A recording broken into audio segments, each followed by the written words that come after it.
Beyond Reason Radio.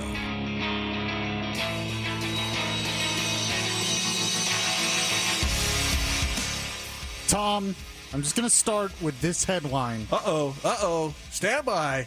I don't have to say much else. All right. Here it is. People are more likely to contract COVID-19 at home. Really? Study finds. Why? Why? I don't understand. Wait a minute. Oh. Wait a minute. This is against everything we're being told. 4 months later, we find out it's not right, huh? So this is from Reuters. Oh, well. Yeah, I know that right-wing hack website, Reuters, huh? From South Korea. Mm-hmm. South Korean epidemiologists have found that people were more likely to contract the new coronavirus from members of their own households than from contacts outside the home. Ooh, they're going to make us wear masks in our home, Tom. It's coming. Well, I've seen that suggested for people who want to be intimate. You know, wear your mask. Yeah, that'll solve it.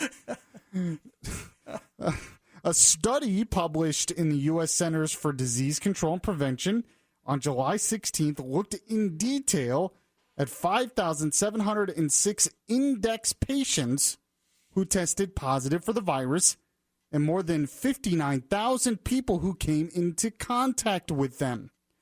The findings showed just 2 out of 100 infected people had caught the virus from non-household contacts, while 1 in 10 contracted the disease from their own families.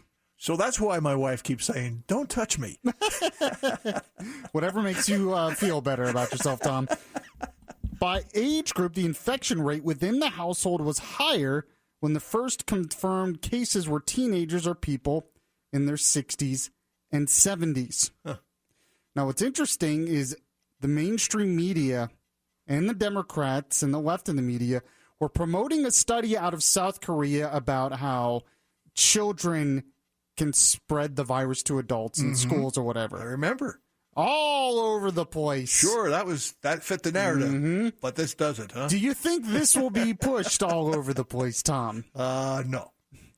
Uh-huh.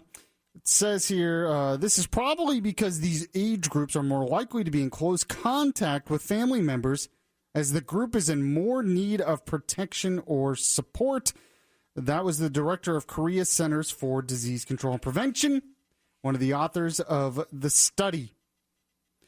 But we should lock down, I think. I think that's the...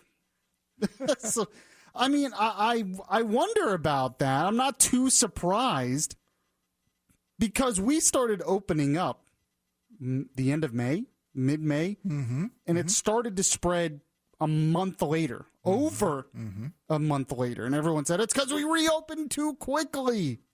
Yeah, but the warmer weather was supposed to help knock this thing out, wasn't it? You would think, but because it was so hot and people were not allowed to go out and be together, they stayed in air conditioning homes. Well. And when you're inside in air conditioning and people were having house parties, family get-togethers. So they were spreading it that way. You recall when Legionnaire's disease broke out back in the, I think it was the late 80s? They tracked that down to a air conditioning unit in the hotel where the Veterans of Foreign Wars, or the American Legion, that's what it was, American Legion, was meeting in Philadelphia. So there might be a connection there. I think there is. I think that is a big reason why you're seeing this spread a lot in the South, but it's spreading across the country and it's spreading in other parts of the world as well because, I mean, that's what viruses do. This is Beyond Reason Radio. I am your host, Michael Yaffee, the voice of reason in a world that is beyond reason. We're on until 8 p.m. tonight here on News Radio WFLA Orlando. You can also catch us on Facebook Live as well, like the Beyond Reason Radio Facebook page. You can also follow me on Twitter at Michael Yaffee. You can also like the WFLA Orlando Facebook page or follow the station on Twitter at WFLA Orlando. And, of course, Mr. Tom Benson is here as well, socially distanced in the other side of the glass. Separated by 3 panes of glass. That won't stop the virus, Tom. It'll go through. How are you, Tom? I'm doing fine. How about yourself? Doing okay. Oh, good. Doing okay. But the question I have to start the show today, I think it's something I've asked before, but I'm going to ask it again because there's some observations I've noticed this week that brought me back to this point. Do we actually want to solve problems in this country as a country, and even in politics, and especially on social media? When you're talking about the crises of the year, coronavirus, the riots in the streets, problems with police, unemployment, all of that stuff, do we actually want to solve these problems? Or do we just want to fight? Is there anyone out there, when we're having these Facebook debates, these Twitter debates, when we're having protests in the street, or even riots in the streets, or when we're having press conferences, frankly, or interviews or whatever, I just look around and I'm like, does anyone actually want to solve the problems we're facing? Or do we just want to fight about it on social media, on TV, to our friends and families, whatever? You got a point, because oftentimes people want to win, quote, unquote. Yeah. And they're keeping score. I know, and it just keeps going on and on and on. And the reason why I bring this up, Tom Benson, is because there's been a huge debate recently on whether we should open schools in the fall for in-classroom school teaching. And you would think that the goal would be to find a way to do that. Because I've heard my whole life that teaching is essential. Schools are essential. We need them. Our democracy needs it, especially for the low income and the poor and yada, yada, yada, especially the public schools. And the teachers are our heroes. Okay, fine. Let's buy into that premise. Wouldn't the goal be to find a way then to open the schools? To make it happen, huh? In the fall? Even with the virus, can't we find a way? But I've noticed that some of the people I follow on social media, some of my friends who are on the other side of things, they basically say we need to keep the schools closed and only do distance learning. And, you know, one of my friends, I posted an article as a comment on what she said about that. It was by Scott Gottlieb, former FDA commissioner. He is not some kind of right-wing guy. He's not some big Trump or anything. He's pretty moderate. I don't even agree with him on everything. But he had a Wall Street Journal article where he said schools can open safely this fall. Staggered schedules and other precautions would help reduce children's low but real risks from COVID. Okay, that's a pretty moderate piece here, what he said. He wanted to come up with ideas.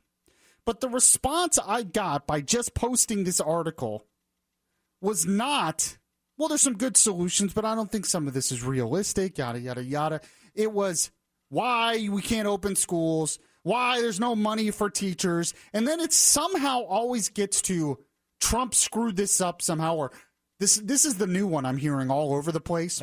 We're the laughing stock of the world because it's spreading. The U.S. is the laughing stock of the world. I've heard that everywhere. And so I asked, well, when can we reopen schools? You know what the answer is a lot of time when it either comes to ending shutdowns or reopening schools? They still doing the vaccine thing? Yeah, when there's a vaccine. When there's a vaccine. And I'm reading this from some on the left, and I'm thinking, we're not really trying to solve the problem, are we? See, the thing is, if there were going to be a vaccine relatively soon, don't you think they'll do what the left does? Well, the media does it all the time. They move the goalposts. Okay, we got the vaccine, but. Yeah. Well, they've done that. You're right. They've done that this whole time. Originally, it was we need to shut down temporarily, couple weeks, slow the spread so hospitals could get ready. Then it was, well, hospitals are still not ready. We need to lower the curve, and then we can reopen gradually. Then we reopen, and it's, well, we need to crush the curve because we don't want anyone to get sick. And if you want to reopen, you just want people to die for the Dow. I heard that all. You just want the Dow to go up. You want people to die so the stock market can go up. I'm like, do you not understand basic economics and how our system actually works? Apparently not. But I looked through all this and I'm like, we're not trying. When someone just says, oh, you just got to wait till a vaccine and Trump's evil and we're the laughing stock of the world and blah, blah, blah, blah, blah. I'm thinking, I don't think you actually want to solve the problem. I think you just want to use this to fight against Trump, to fight against the other side, and to make yourself feel good about yourself. Because you now went on social media and you virtue signaled to everyone else about how great you are and how compassionate you are and how much better you are than everyone else in Trump because you said schools should not open. Now, there might be some who are really afraid. There's some parents and teachers who I think are really just afraid.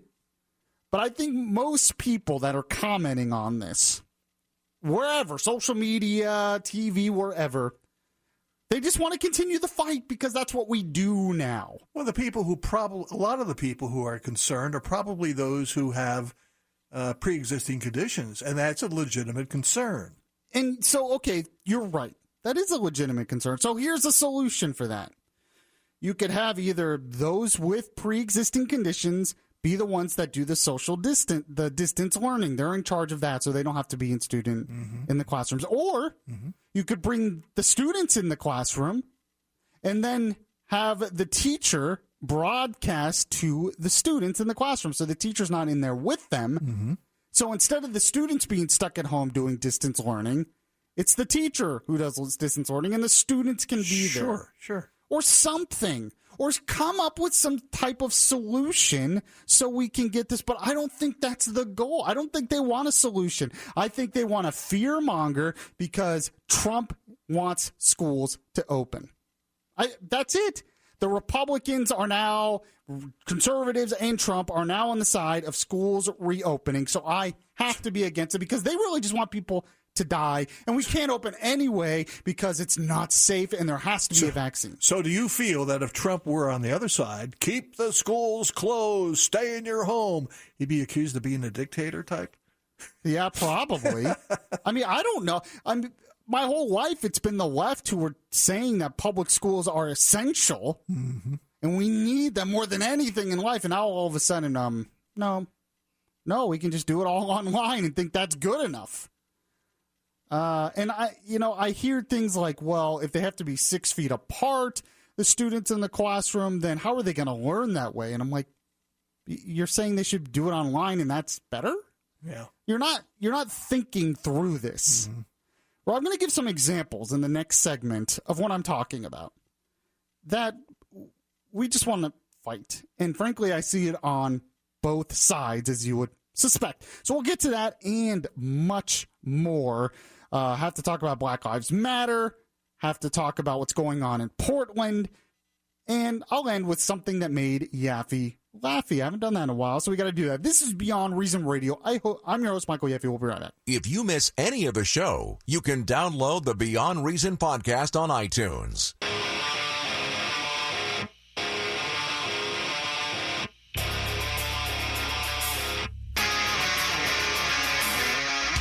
Your voice of truth in a world of fake news. Beyond Reason Radio continues right now.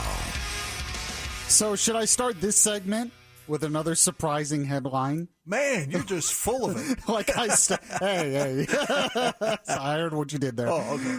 I started the show with a surprising headline. So should I start this segment with another surprising headline? Sure. This is out of the Times, out of the UK. No known case of teacher catching coronavirus from pupils, says scientist. Wow. No, it can't be true.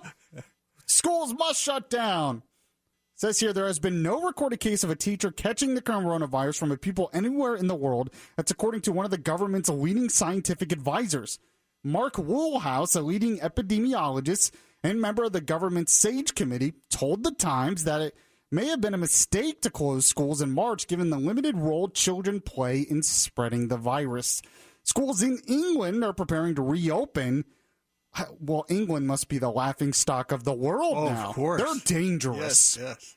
By the way, I'm going to get more into the whole, are we the laughing stock of the world because of our response? Because it's not true.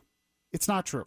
But going back to this whole thing I was talking about, that we don't actually want to solve problems. Mm-hmm.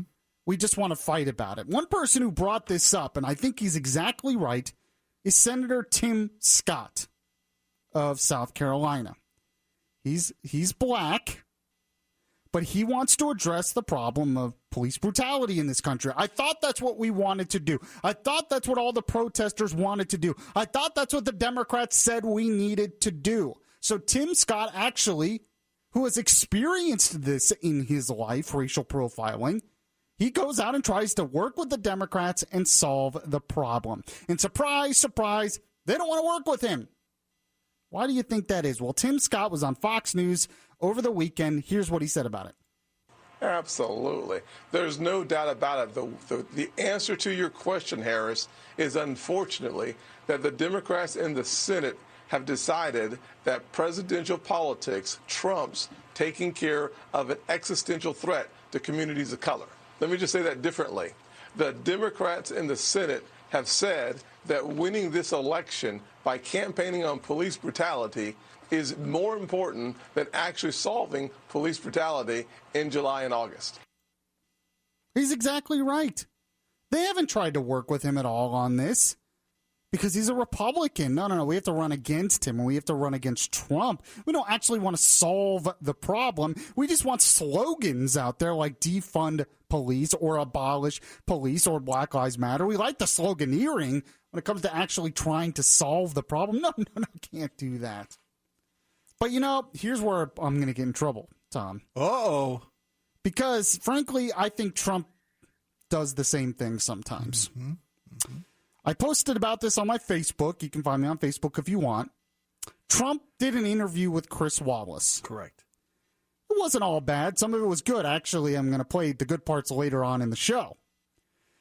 But there is one thing that frustrates me when it comes to Trump doing a lot of interviews.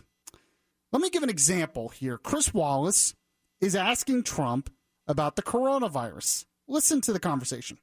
Trump, he tries to play it down. He tries to make it not seem as serious as it is. No, this is very serious. 75,000 cases a day. Show me the death chart. Well, I don't have the death chart. The death chart is much more important. I can tell you, the death chart is 1,000 cases a day. Excuse me. It's all too much. It shouldn't be one case. It came from China. They should have never let it escape. They should have never let it out. But it is what it is.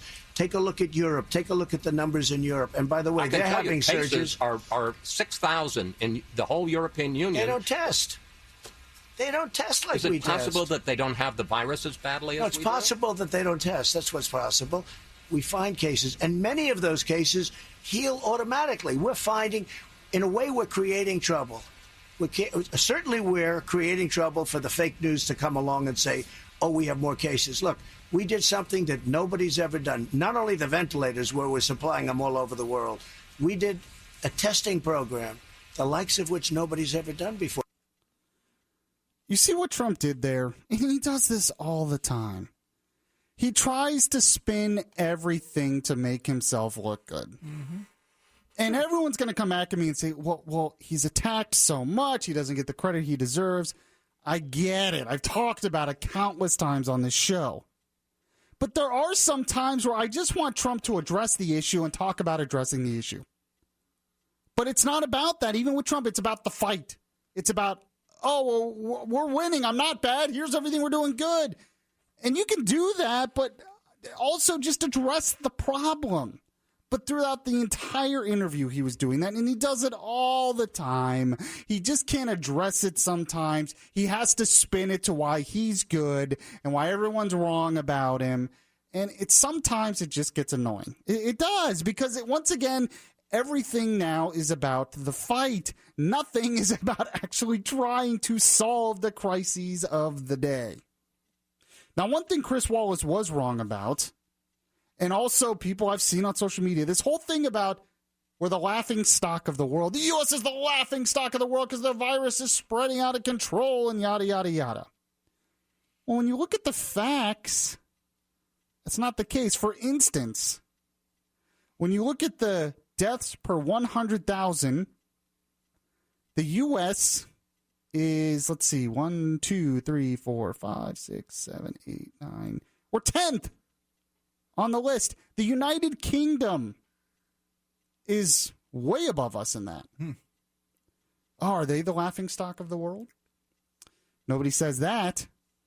Then you look at the case fatality rate in terms of, let's see, it's during an outbreak or a pandemic, the case fatality rate is the measure of mortality risk of the disease. The ratio between confirmed deaths and confirmed cases. So when you look at the ratio between confirmed deaths and confirmed cases, France is higher than us. United Kingdom is higher than us. Italy is higher than us. Sweden is higher than us. Germany is higher than us. And even Japan is higher than us. It's not always the best measure, but we don't look at masking. More people are serious about masking here than they are in Canada. But we always hear how Canada is so great. And we're the laughing stock of the world. We're testing more than anyone, but we're the laughing stock of the world. Doesn't mean we've handled this exactly the way we should have. Doesn't mean there isn't a problem going on and it shouldn't be addressed. But why does it always go into, well, we're the laughing stock of the world because it's Trump bad, Republicans bad, conservatives bad, America bad. Why can't we be more like Europe? It's all about the fight. This is Beyond Reason Radio. I'm your host, Michael Yaffee. We'll be right back. If you heart Beyond Reason Radio, listen to the Beyond Reason Radio podcast on iHeartRadio. Just download the iHeartRadio app and search Beyond Reason Radio.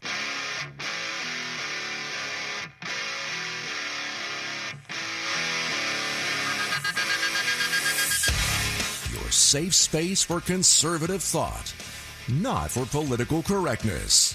Yaffee is back right now. Yes, I am back here on News Radio WFLA Orlando. You can listen to us on 94.1 FM, 93.1 FM, still on AM 540. That's right, still on AM 540. And, of course, the iHeartRadio app on Facebook Live as well. And catch the podcast anywhere podcasts are available after the show. What we've been talking about on the show today is this whole... the cold Civil War continues. I've talked about the cold Civil War. The cold Civil War continues, and we don't actually want to solve problems. We want to just fight, it seems like. We want to score points. You know, I keep hearing, though, from those on the left, what they say is they really just want to have the conversation, Tom. Oh. And they want unity. They want to have the conversation. That's what these protests are about. So we can have the conversation. As long as you think like they do and say the same stuff. So here's an example of someone who just wants to have the conversation, right, Tom? Jamel Hill. Oh, boy. ESPN commentator. She famously called Trump a white supremacist. Here's her how she's starting the conversation. Yes. So we can unite. She tweeted this out. If you vote for Donald Trump, you are a racist. You have no wiggle room. Oh, yes. Very. Look at her unite the country. Look at her try to solve problems there, Tom Benson. As we're just having the great conversation so we can move forward as a country. By the way, speaking of the cold Civil War, didn't I say a couple weeks ago that we're losing? You did. That we are losing it. Yes. Some evidence of this came from the Wall Street Journal today. A new Wall Street Journal NBC News poll found this. Voters in growing numbers believe that Black and Hispanic Americans are discriminated against. And a majority of 56% of voters, 56%, hold the view that American society is racist. We live in one of the most prosperous, free, probably the most prosperous and free society in the history of the planet. The country is less racist now than ever in its history. Yet somehow more and more people believe we are racist. And the poll finds that that's growing, especially among young people. You hear it over and over and over again. You tend to believe it after a while. Exactly. Nearly 3/4 of Americans, 71%, believe that race relations are either very or fairly bad, a 16-point increase just since February. How come all the race relations weren't taken care of during the Obama administration's 8 years? I don't know. Don't ask me. I mean, Larry Elder, who's a black conservative, always brings up that how can we be such a racist nation when we voted overwhelmingly for a black president twice? Good point.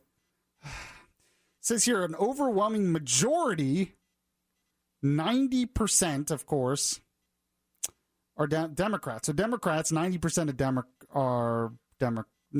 Democrats say black people are discriminated against. 82% of Democrats believe American society is racist. Only 30% are Republicans. There you go, right there, the cold Civil War, but they're winning the argument. But with the good news on this, yes, I have some good news, Tom Benson. Good. Yay. Great. I try. Is there are finally black leaders who are stepping up and fighting against this narrative, this dangerous narrative that's really just going to hurt individual blacks in this country in the long run, because they will perpetuate a victim mentality, and that is not how you get ahead in America. One person who I found on Twitter, really smart guy, John James. He's a black guy running for Senate in Michigan. He put out this ad on Twitter, and this is good because it fights against the narrative. Here it is. My dad, the storyteller, he told me how the son of a slave became a sharecropper, the son of a sharecropper became a mason, and the son of a mason became an entrepreneur. So you were listening. That's our family story. I drilled it into his hard head. Yes, sir, you did. And I'm proud to teach my sons that this is the only country where you can go from slave to senator in 4 generations and from poverty to prosperity in 1. Now don't mess up this race. We're John James, and we approve this message. I mean, it's a positive message about America. That, yes, there were problems in the past, but this country is so good that within a couple of generations, you have a young black entrepreneur running for Senate in Michigan. He loves his country because the country gave him that opportunity. Now, another person with a similar message, Wesley Hunt, another black Republican, he's running for Congress in Texas. This ad is really, really good. I like it a lot. Here it is. This is a story of America. It's a story of heroes. It's a story of monumental achievement. It's the story of great struggle and great progress. Our nation was founded by fearlessness and unshakable resolve. Its union was restored at Gettysburg, Antietam, and Bull Run. The story of our nation is one that stood up to fascism and then with uncanny bravery defeated it. America is Betsy Ross and Martin Luther King Jr. America is Rosa Parks and Neil Armstrong. 14 of my West Point classmates gave their lives to defend this nation and to ensure that each of us would have their part in the story of America. Regardless of race, religion, or creed, we are all Americans first, and our best days are yet to come. What unites us is color. Red, white, and blue. I'm Wesley Hunt, and I approve this message. Well, amen to that. Yeah, that's great. And I have a feeling you're going to see more and more black leaders step up, run for Congress, run for office, or lead in their communities and say stuff like that. And I think they're going to win because that message is powerful. It's just amazing to me that if racism, police brutality, systemic racism, inequality was such a dire issue in this country today, why are there so many black leaders fighting against the narrative? They wouldn't be fighting against the narrative if they didn't believe it wasn't true. Now, some of it is true, but it's exaggerated to the point, and the reason why it's exaggerated is to fundamentally change America. And black leaders are stepping up and they're like, we wanted to fight against racism. We did. We defeated a lot of racism in this country, but we didn't want to fundamentally change the principles of the country because it were the principles of the country that led to their freedom, that led to the end of racism. Now, by the way, getting back to what the whole Black Lives Matter movement says they're about, even though they're about much more. The idea of police brutality, and something that came up as a response, was defund the police. Remember that? Defund the police. It's still going on. Well, I saw a comic pop up from someone on the left about what defund the police really is, right? It says, it has someone holding a sign, defund the police. And someone complaining about that, saying, defund the police, how is he supposed to carry all of that? And it shows a cop holding these big boulders. One of the boulders says, keep the peace, domestic violence, homelessness, theft, every unexpected crisis, prostitution, school security, drug possession, drug dealers, gang violence, yada, yada, yada. So it puts his narrative that police have too much on their back. And if you defund the police, what you're really doing is taking some of the boulders off their back, Tom. But who's going to follow through? Well, in the bottom, it has this great utopian vision of what will happen if you defund the police and redirect the money. Okay. So some of the money will go to education and job placement. Oh, of course. Yeah. Because we don't have those things already. Oh, wait, we do. That's what's funny about them. We have a lot of these things already, and they don't. It's not the end-all, be-all. They don't always work. Drug treatment programs, mental health services, universal health care. Some of it will go to that. Of course. Social workers. Some of it will go to that. Affordable housing. It's funny how the left thinks. If we just have more big government programs, we'll create this socialist utopia, basically. And we won't need the police because everybody will just be happy. They'll have government health care and government housing, and they'll go to their mental health services and the social workers. And because of all that, everyone will just be fixed. Society will be all together, and the police won't have that hard of a job. It'll just be sunshine and lollipops and rainbows, because the government will be in charge of all of these things, and all these government programs will just solve everything. Oh boy, aren't you so excited? And everybody will have a government cell phone.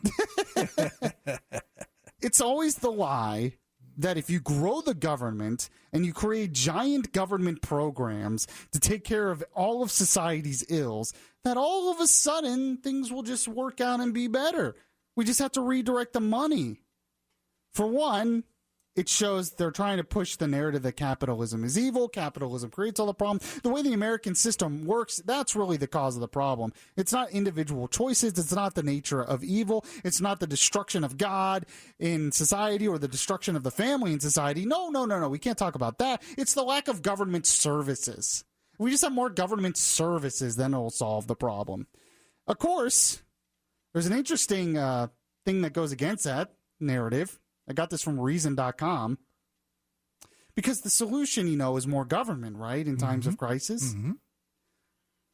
Here's a headline for you. I just got all kinds of good headlines today. Private schools are adapting to lockdown better than public schools. The public school monopoly. A new survey finds parents are substantially more satisfied with private and charter schools' responses to the pandemic than they were with those of traditional public schools. Very interesting. And then it talks about it says more than 120,000 American schools have closed since March, a change affecting more than 55 million students. As we approach August, an intense debate about reopening schools has been brewing. One side argues that schools should reopen so that families can return to work and children can receive the education taxpayers have paid for.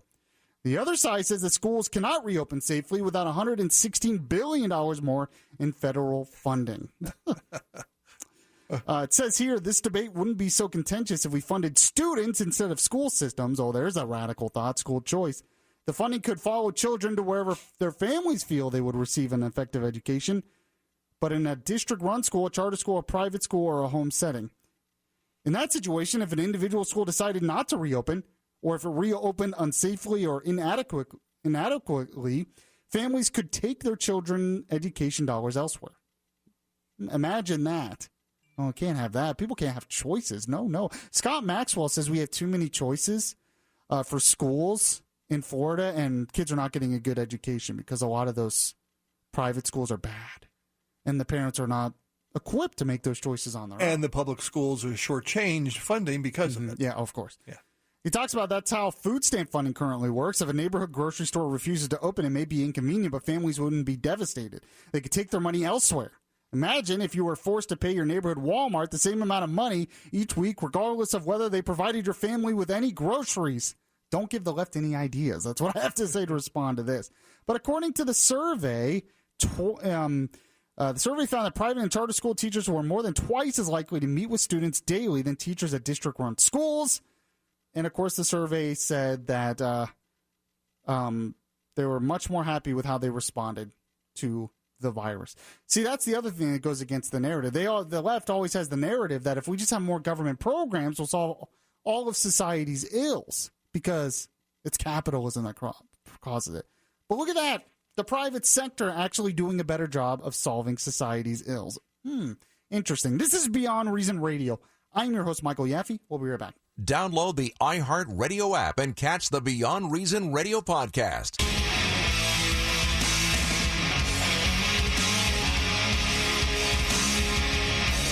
The place where we talk faith, culture, and politics.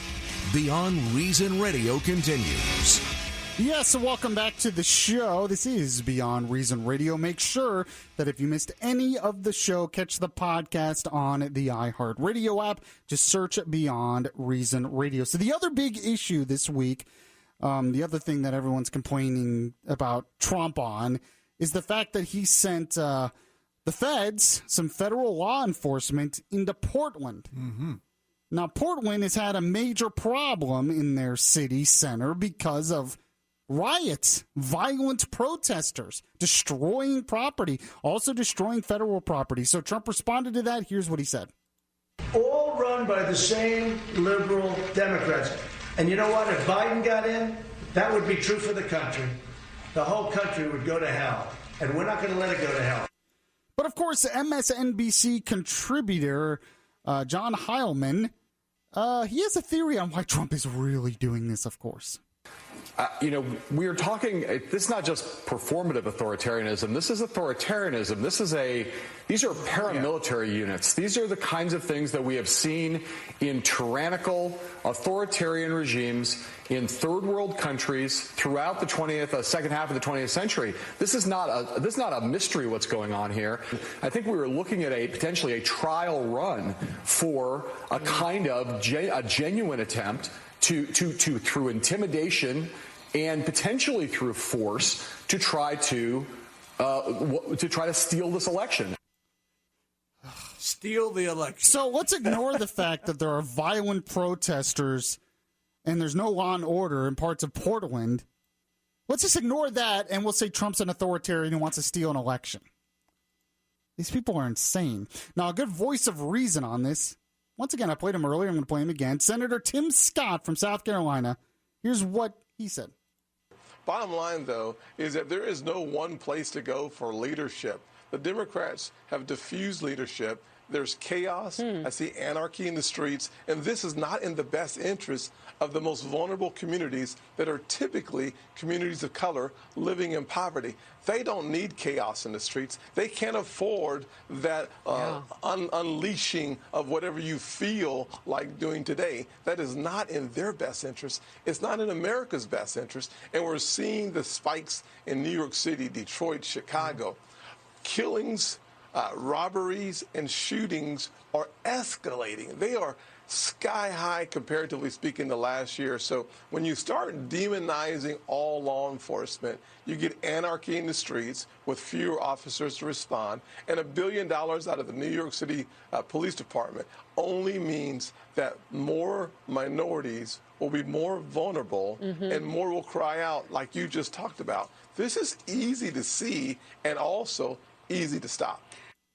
So Trump actually tries to solve a problem by sending federal authorities into Portland to protect federal property, arrest violent protesters. By the way, they're let go. They go through the process, they're let go. It's not like they're thrown in a concentration camp or something.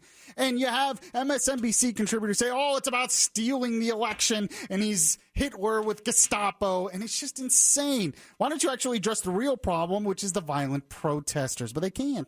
They can't.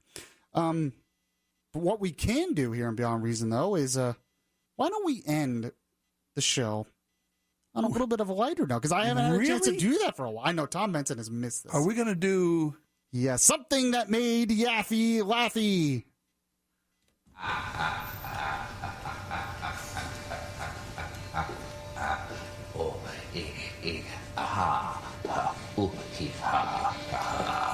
There really hasn't been much to laugh about lately, so I can see why you haven't done it. I haven't done it in a while, and I don't like forcing it. If there's not something there, I don't want to force it. I want something that actually will genuinely make you laugh. I'm real. This show is real. It's just me and you, Tom Benson, coming up with stuff and talking about it. You know, we're as real as it gets. We're just genuine people coming up with a show. But I have to admit, even though I criticized President Trump earlier for his interview with Chris Wallace, there was a part of the interview that I loved. I loved it. I literally laughed out loud when I heard it the first time because it's great. It's Trump talking about Joe Biden. Biden can't put two sentences together. They wheel him out. He goes up. He repeats. They ask him questions. He reads a teleprompter, and then he goes back into his basement. You tell me the American people want to have that in an age where we're in trouble with other nations that are looking to do numbers on us. He doesn't even come out of his basement. They think, oh, this is a great campaign. So he goes in. I'll then make a speech. It'll be a great speech. And some young guys start writing, Vice President Biden said this. He didn't say it. Joe doesn't know he's alive, okay? He doesn't know he's alive. You know, even some Biden supporters may probably laugh at that comment because it's true. The guy is not all there, unfortunately. But you had mentioned to me, Tom Benson, that Chris Wallace actually kind of agreed with Trump on Biden. Yeah, he said he gave Trump credit for going through the entire interview, answering all the questions, and he basically said Joe Biden needs to do the same thing. Yeah, Biden doesn't want to. Well, his handlers don't want him to. Well, that's a good point. I mean, that's all he is now is his handlers at this point. That's why they're desperate to find a good vice presidential pick. But, I mean, Biden doesn't want this to be a referendum on himself. He wants this to be a referendum on Trump. He's going to hide out as much as possible because every time he goes out there and actually tries to say something, he ends up screwing it up. So there you go. That's their strategy. Appreciate you listening to the show today. We covered a lot. So if you missed it, catch the podcast later on. Share with your friends. Like the Beyond Reason Radio Facebook page. Hey, I'm pretty sure I'll be back tomorrow at the same time. So you can also catch the Voice of Reason tomorrow. You definitely need a Voice of Reason in these times. I will try to be that for you tomorrow at 7 p.m. as well here on News Radio WFLA Orlando. I'll catch you then.